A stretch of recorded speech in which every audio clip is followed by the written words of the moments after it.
Welcome back to the deep dive. So if you are trying to navigate the current business landscape, you already know the market is not just crowded. No, it's saturated. It's completely saturated. You're competing against just this endless torrent of noise, of data, and, thinly veiled sales pitches. It feels less like marketing and more like trying to perform a miracle sometimes. It is a profound challenge. And, the source material you've shared gives us a really powerful way to cut through all of that.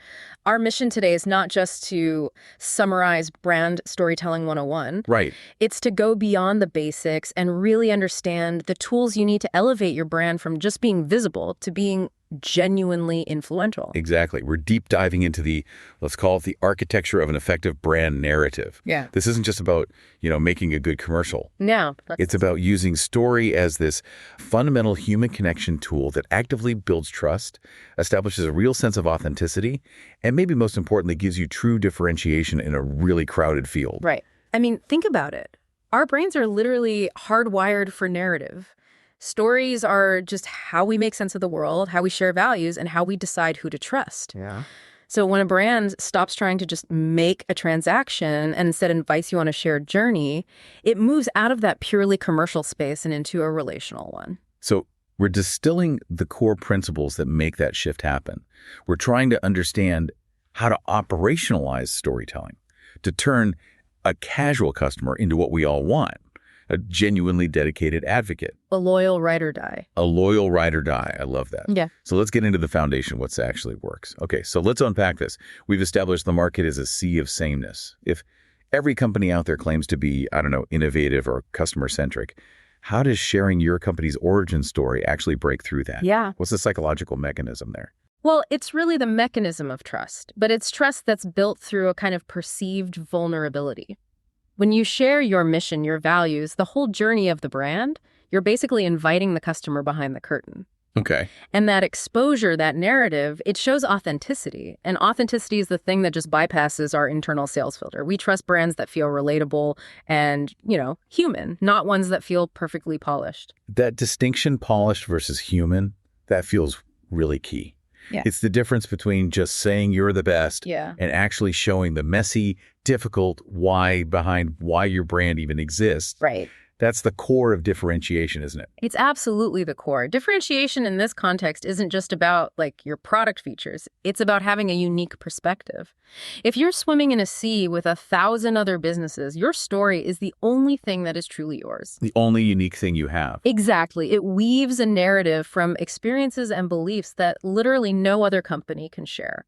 And the material highlights this with some really wonderful, almost counterintuitive examples of how you can define that uniqueness. Yeah. It's not just about these grand commitments like, solving world hunger or radical sustainability. Right. Although those are obviously powerful stories. Of course. But maybe your brand has a really unexpected, deeply held passion.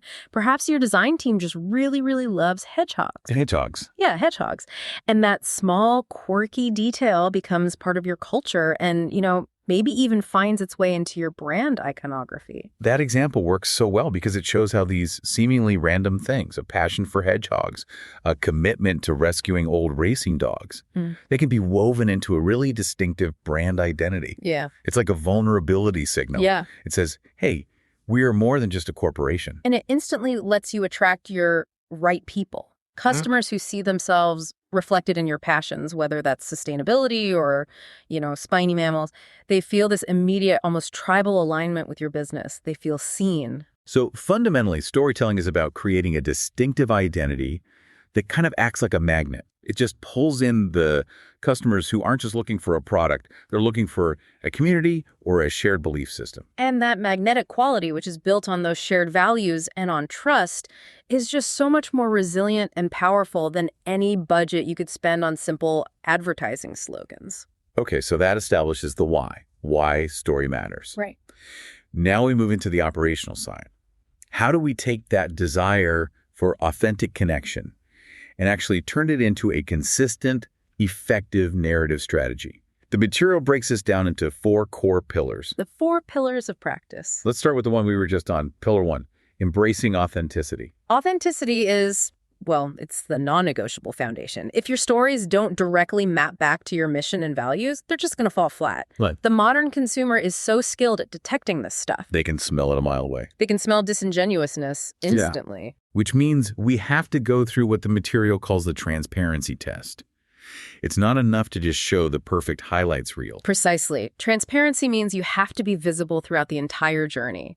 This means sharing your wins, for sure, but also having the guts to share your challenges, your setbacks, even your failures. That's what validates the whole journey for the customer. But strategically, that raises a real tension, doesn't it?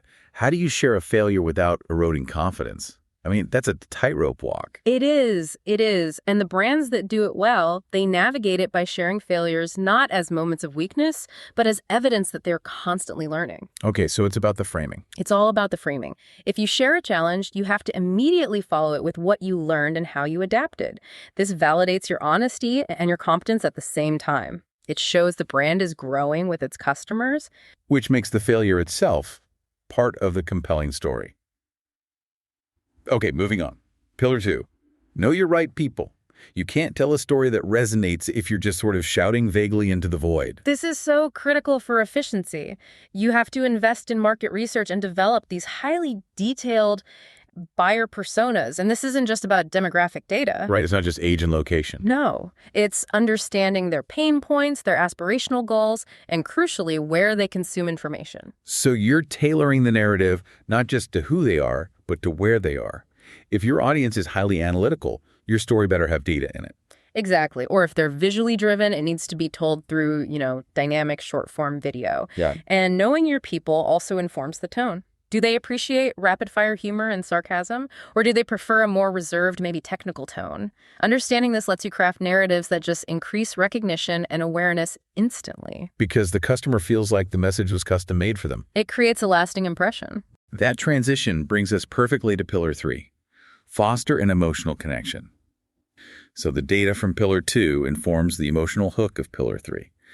You can have the most accurate persona, but if you don't connect emotionally, the story just won't stick. Emotions make a brand memorable. They make it relatable. We have to move beyond just transactional interactions and really cultivate, affection. Affection, that's a great word for it. And the material suggests some very specific, highly effective ways to invoke those emotions. Like sharing peeks behind the scenes, for instance.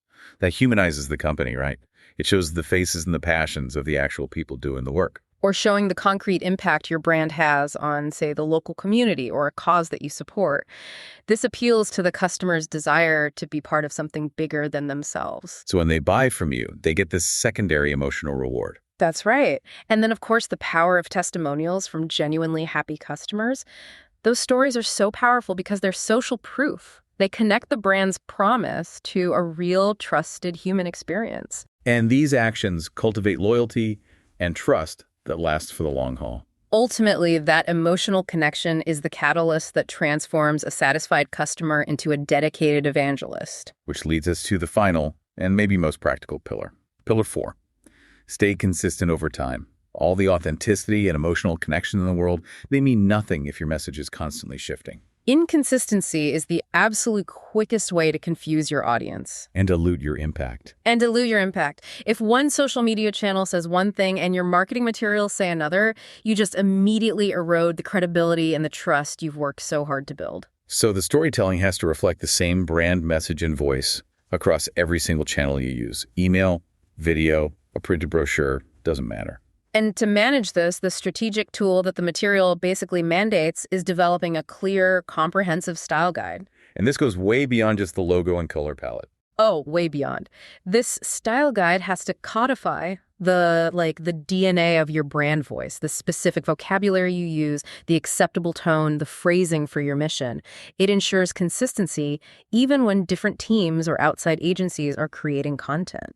So it's like the ultimate instruction manual for your brand's personality. Yeah. And consistency also applies to visibility, right? If you promise a regular newsletter, you have to deliver it regularly. Yes. Staying in touch on your preferred social platforms isn't just maintenance. It's about maintaining that continuous narrative flow. It's the predictable, reliable presence of the true brand message that builds that deep generational trust. So we've covered the 4 pillars: authenticity, knowing your people, emotional connection, and consistency.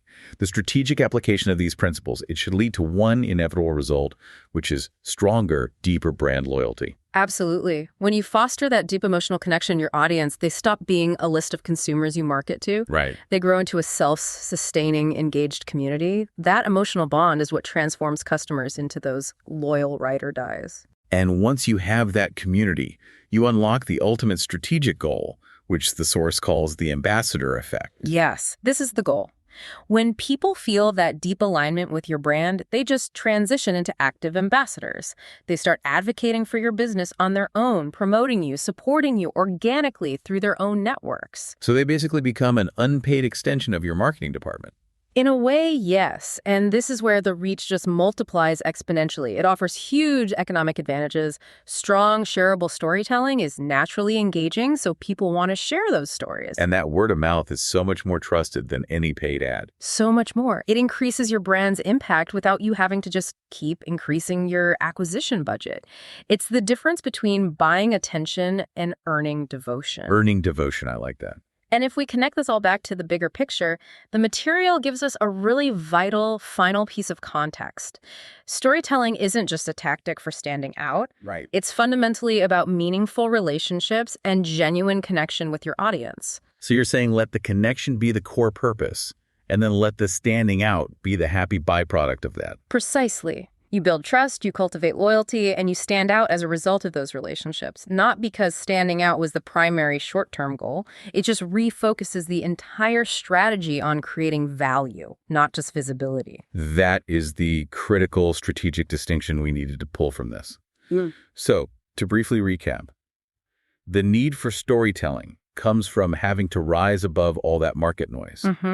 And the path forward is paved with trust and authenticity. And those four pillars, authenticity by sharing the whole journey, knowing your people through personas, fostering an emotional connection, and maintaining consistency, that's the operational framework for building loyalty and activating that powerful ambassador effect. Now, we identified that tension in Pillar 1, the idea that authenticity requires sharing challenges as well as wins.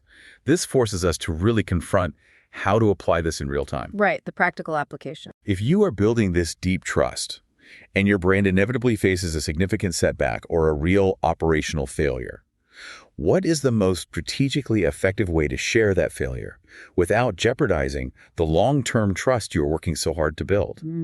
That tension between honesty and reputation management is something for you to explore as you refine your own brand narrative. That is a provocative thought for applying these high-level principles to the messy realities of running a business. Indeed. Thank you so much for providing us with the material for this crucial deep dive into brand elevation through storytelling. We will catch you on the next one.